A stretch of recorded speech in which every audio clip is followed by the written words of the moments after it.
let's continue with this book. I am reading this for myself. Connection with the Afterlife by Nevaeh Clark. I'm on page 34. Understanding energy. Energy is synonymous with spirit. It is all around us. If you are willing to tune in, you can feel it around you now. Energy is in the air, the wind, water, and space. You have energy. Your friends, the places you stay, and even your car have energy.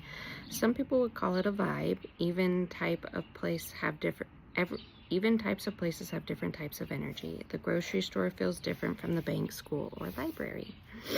Being sensitive to these differences and changes in the energies around you is important. Thinking of picking up on subtle feelings is in the air and within as a practice for feeling the energy of your ancestors and guides. Intuitives and mediums are experts at this. They know when there's a shift and how to interpret when they are being communicated.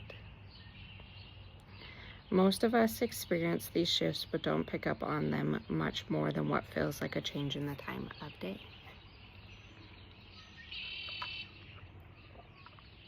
Opening up to energy. Before I knew how to communicate with my guides, I would feel energy, but then shut down and any further inquiries by moving on to something else or pretending it was just my imagination. Like when you wake up at 3 a.m. and you're like, no. Be careful of being quick to label something a figment of your mind or something you made up.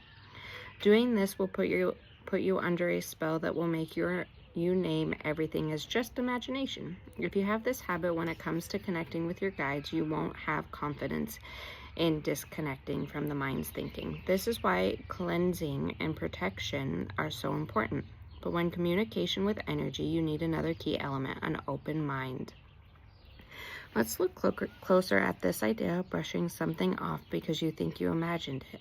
Since we're all a part of spirit, it stands to reason that what shows up in your imagination might also be a part of spirit.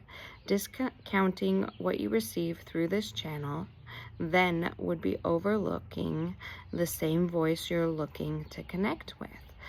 That of your guides and ancestors. Many of us adults admire how easily children can see the truth, use their imagination, and connect with spirit.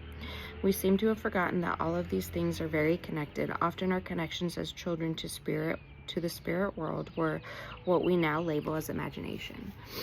That paragraph was hard for me to read because I was seeing myself as a little girl, and I remember we got locked out of the house a lot, or sent outside but locked out, right? And a lot of the times we would spend time with our imagination, and one of the things that I loved to do is I would go around the whole yard and I'd collect sticks and rocks and pine cones and dandelions and all sorts of earth nature things, and I would put them in little piles and bins and stuff, and I would make those my medicines, and then I would be the healer. And I have a younger brother and a younger sister, and I would be like, okay, when you guys need something from my store, come get it, and it like herbs or whatnot. And then I would talk to the trees, and a lot of the times I would lay my hands on somebody and say that I was healing them, my siblings. And it's so interesting to look back at those memories now as an adult, being 36 years old or however old I am, and thinking, oh my gosh, I do those things now. I am an energy healer. I'm very intuitive, and I love working with earth elements and earth magic.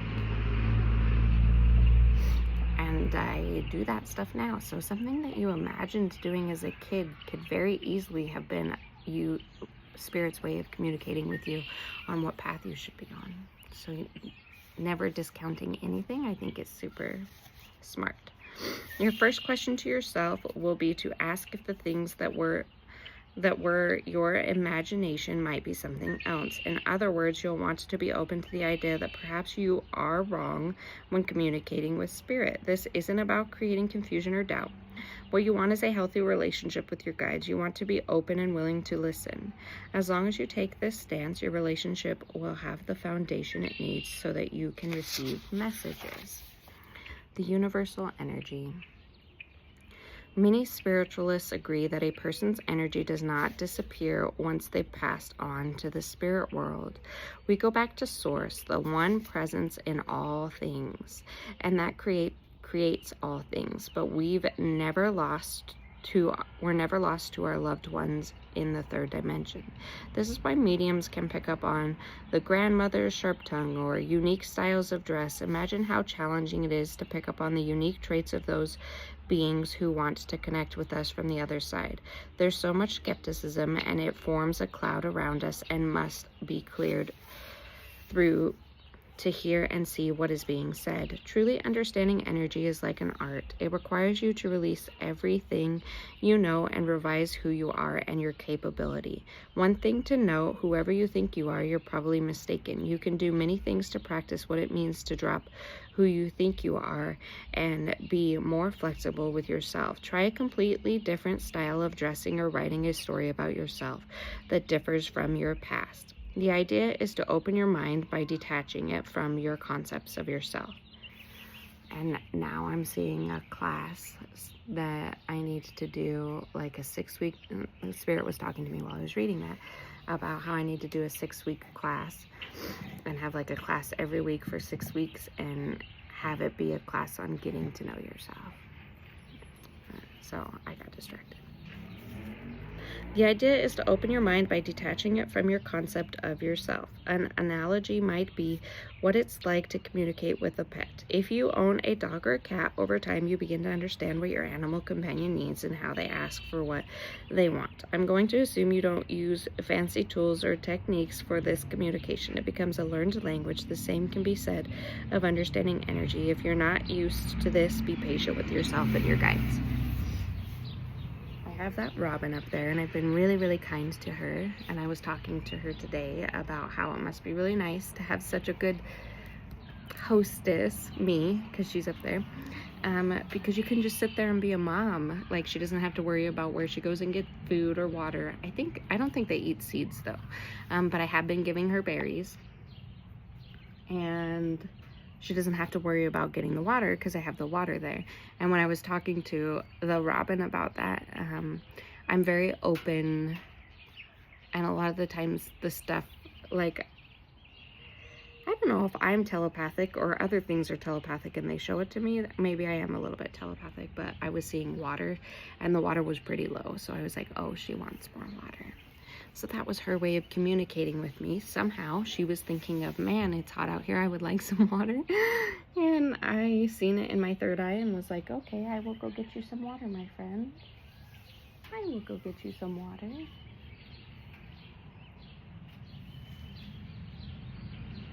Poor thing, it's so hot out here. Okay, anyways. In Hands of Light, Brennan's discusses this phenomenon as a universal energy field, or as they shorten the term, UEF. This field can be noticed in the natural air and around plants and animals, but as its universe, it is around and within energy as much as the science has acknowledged the presence of this field. There is still so much to remain unknown. The UEF is always associated with some form of consciousness, ranging from highly developed to very primitive. The highly developed consciousness is associated with, excuse me.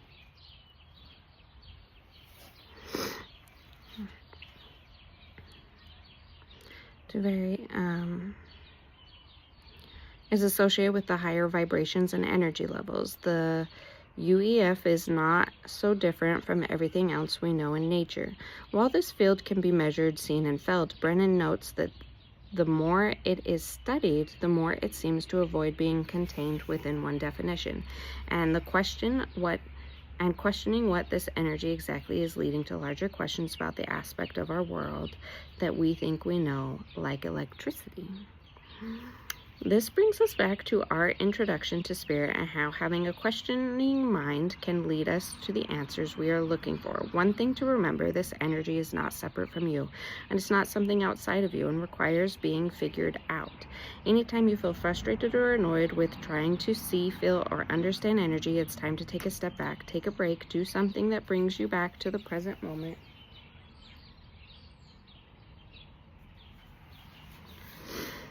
Like take care of your plants or play music. Frustration or any feelings that separate you from the openness necessary for communication with spirit will create static on the line.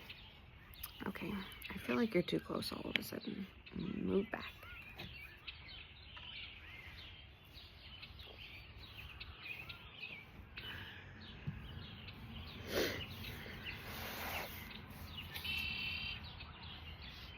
Can you feel it?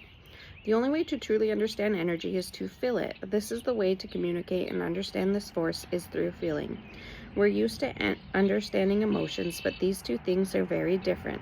What you feel is sensed through your physical body. The sensation are physical and can then be further read as you become more and more in tune. A meditation that puts you in touch with your body is very helpful for this. You might notice immediately how easy it is to ignore what your body tells you. Yeah, I started doing those body scans because I was like, I'm starting a new routine. I want to be so grounded. I want to be in my body. I want to know what's going on with me. I want to work on developing my skills as a intuitive psychic medium. I'm saying all this because like I'm hurting. And so I came up with this routine that will work well for me. And the first thing I would do is I would meditate, do some form of affirmations while I'm getting ready for the day. And then after I get Connor on the bus, I would then do, and I got Cutler ready because I have 2 boys, I would do a body scan. So the affirmation and the morning meditation is grounding me, calling back my energy, getting me grounded. And then I would do the body scan and check in with myself. And I don't know if it's from all the years of abuse or if it's from being a little bit autistic, but it's probably a little bit of both. I feel like I shut my pain receptors off, and like the littlest things hurt me. So like squeezing this, like Troy loves to squeeze my arm and I hate it, and I tell him it is physically painful and he doesn't get it. Because how could that be painful? But my pain receptors are weird. They are weird. They are not right. I also have autoimmune issues. But, so that hurts. But then, like, this is the second time this has happened to me. So I started doing body scans. And I'm, like, trying to check in with my body. And I'm like, my back hurts a little bit. That's a little... I don't know how long that's been going on because I shut my pain receptors off. And then, like, I don't notice when I get a UTI until it's, like, not good. Not good. Like, going to the ER, severe pain, 10 out of 10, feel like I'm birthing a baby through my pee hole. Look, TMI, I know. But I'm just saying, like, doing the body scans and grounding yourself, like... working with your energy is super important, but there is a lot of things that will start happening and you'll start noticing. It could be very eye-opening. I don't know why I told you that. You might notice immediately how it is to ignore what your body tells you. I ignore what my body's telling me. And Crystal, my friend, she's like, the body scans are so good for you because you ignore your body. And I was like, I don't know that I actually like that, because then I freaking tuned in to my body, and I'm normally tuning into everybody else's. And then I ended up having to go to the ER because I had a kidney infection and I'm suffering and I can't get any work done. This is the only thing that I feel motivated to do because I just sit here and read for a little bit, but what was that?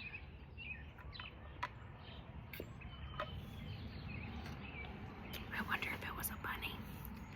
I've been feeding the bunnies. Don't tell my husband. Okay. Okay, simple things like going to the bathroom or drinking enough water are easy signs to put off when you're stressed or when a lot is going on in your day.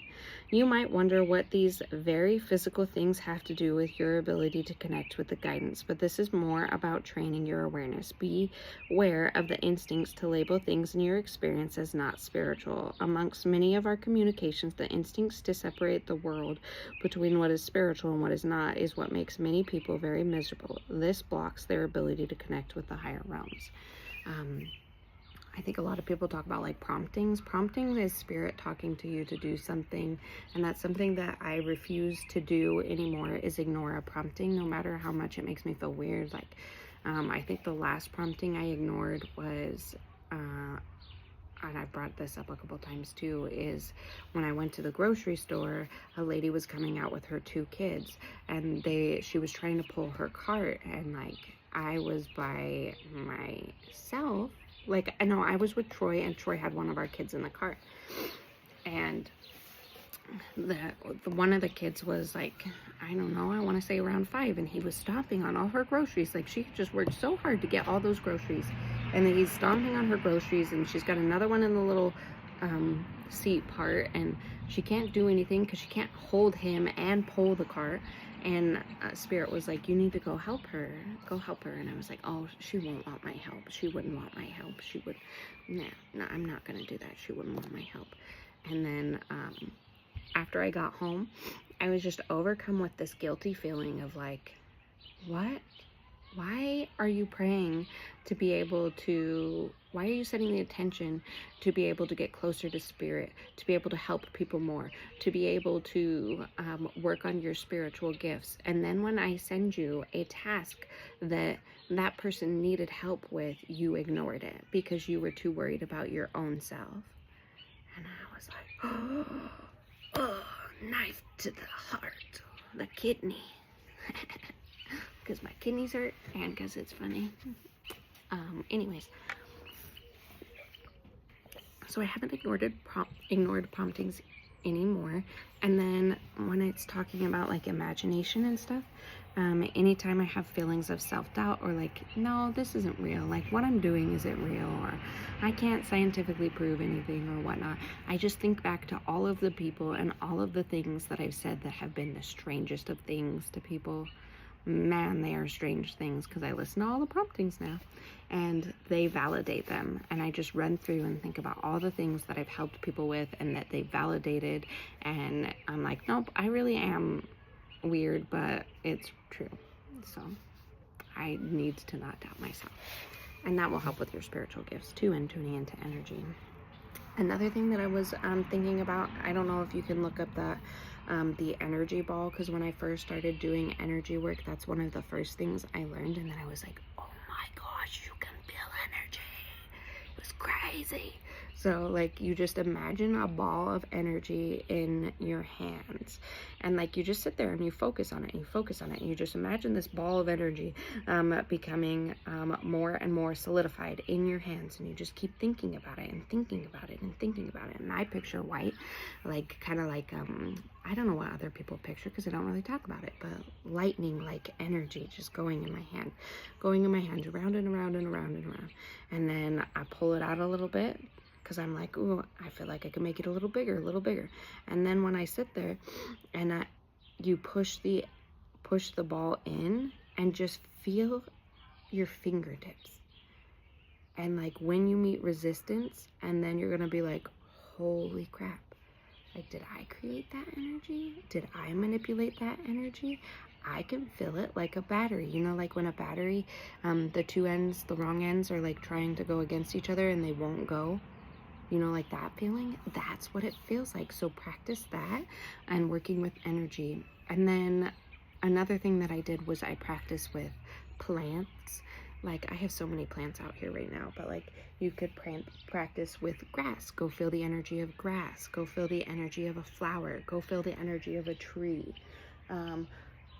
Go feel the energy of a pine cone. Go just start experimenting. After you've honed this in and being able to feel and create the ball or whatnot, then work on feeling different types of energy. I don't know. Anyways, I don't know where I'm at again. You might wonder what these very physical things have to do with your ability to connect with the guidance, but this is more about training your awareness. Be aware of the instincts to label things in your experience as not spiritual. Amongst many of our communities, the instincts to separate the world between what is spiritual and what is not is what makes many people very miserable. This blocks their ability to connect with the higher realms. We already read that. Our guides and ancestors intimately understand this instinct. It's what makes up the experience of our world as it is. It also pushes us to resist life as it is right now and try to disassociate from our bodies. If you're experiencing any kind of abuse, you understand disassociating as a protective tactic. But being in your body is vital to understanding energy. See, I have a hard time. I swear I keep saying something. This is one of the reasons most yoga enthusiasts emphasize focusing on the breath.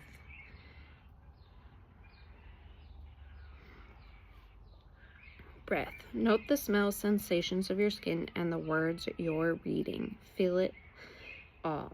The more attuned you can be to this physical sensation, the more primed your being is to subtle sensations. I hesitate to call them non-physical sensations because that is not quite what they are. After some time, you'll understand that nothing separates your physical body from the ultimate connection to your ancestors and spirit guides. The more subtle things you feel, even if you don't recognize the feeling, are the medium of spiritual connection. The thought karma connection. This one's not very long. Maybe once you start becoming more attuned to your body, you feel a tightness in your chest that seems to always be there. On the one hand, you can't imagine being connected to this feeling every single day. You might think that this feeling is overwhelming, and being connected to it at all times would leave you unable to do anything in a day. Thinking this way is known as a resistance. It doesn't even have to be a solid thought, just a sort of nebulous impression floating by your consciousness. Most people consider karma as simply being a consequence of actions. However, we experience karma every day. Your karma from thinking of yourself as always being tight in the chest and tense may show up as a shallow breathing. Or you may constantly be in your head thinking about how impossible it is to live in this world and how tough you have it. In other words, karma is like water ripples after you throw a stone into it.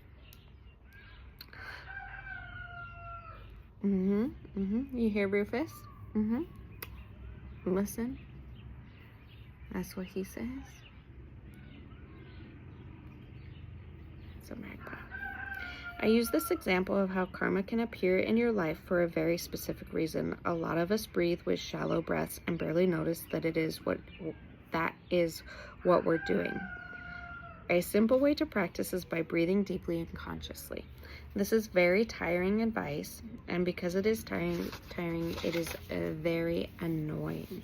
But as long as you deny just how important it is to breathe and how effective that breath would be to your body, the more you will probably see the advice repeated again and again. The alternative is to try deep breathing and see how it works. Do your best to consciously breathe into your body and feel everything you've been afraid to feel. Eventually, as you allow it, you'll relax into what you feel. Breathe past the feeling of tension and anxiety, but be patient with yourself. Pushing against what you feel is natural. It can be just as damaging as trying to deny that life and create more negative circumstances. Remember that the same energy you desire to connect to is within you. Your guides and ancestors will speak through you. With practice, it will get easier. Your understanding of energy will become more attuned as you practice connection. At first, you'll need to start feeling like you can be in your body and experience the world around you. Energy will seem like it's flooding in. At this point, your cleansing and protecting practices will feel like second nature, or you'll intuitively feel more drawn to hone your practices. You'll know when you're out of balance because you'll feel it, and you may pick up on when your guides and ancestors are telling you that your self-care needs some work. Yeah, like now. I took a nap. I don't take naps. I feel like after the kids get home, I might take another nap. after Connor goes to therapy. I just have to listen to my body. I am so exhausted. I'm so exhausted, and I'm not used to listening to my body. Thank you.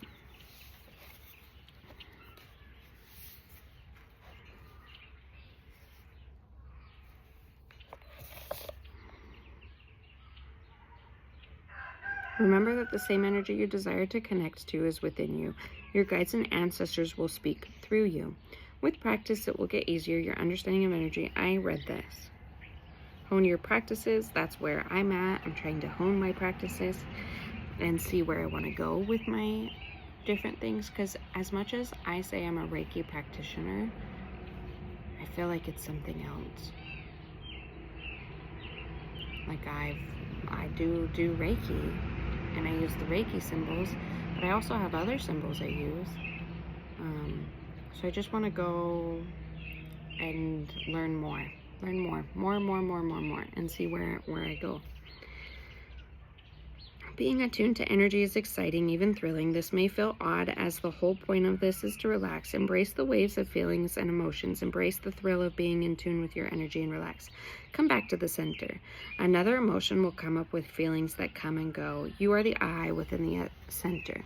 One technique that can prove very useful as you breathe and feel it, using affirmations. I feel loved, serene, and comfortable in my body. I am untouchable. Nothing moves me.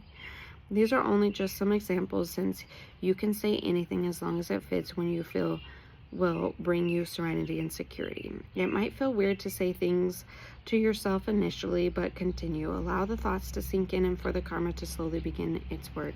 Your resistance to these same tactics is evidence of their effectiveness. If you're not accustomed to being in tune with energy, sorry y'all, you will feel a lot of weird things in the beginning. Of course, pay attention here. Weird should not equate to negative feelings. These odd feelings are a good sign that you're progressing. But don't let your excitement fuel anxiety. Find your center and come back to it as often as possible. Another place where many people get tripped up as they work towards managing their energy is not knowing what to do when negative things appear in their experience. Note that the instinct to push back against the world is something that you've practiced, so it will be different. I don't normally edit my things too, so now I'm gonna have to put this in an iMovie app, and it's gonna fade into this part, but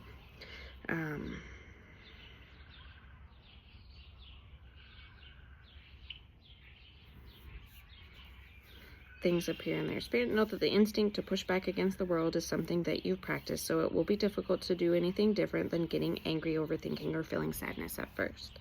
But change will happen slowly and surely as long as you commit.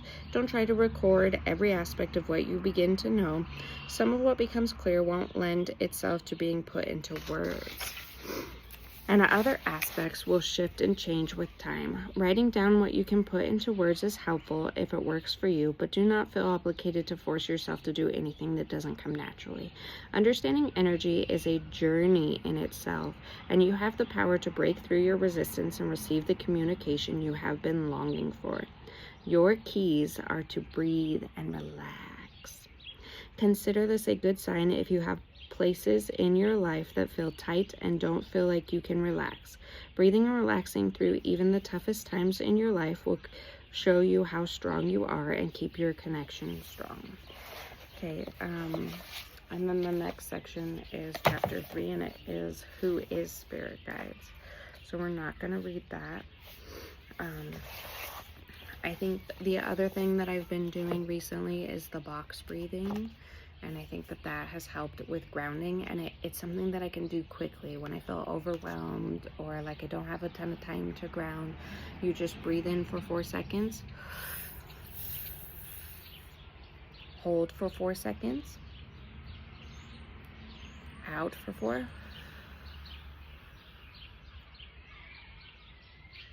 hold for 4. So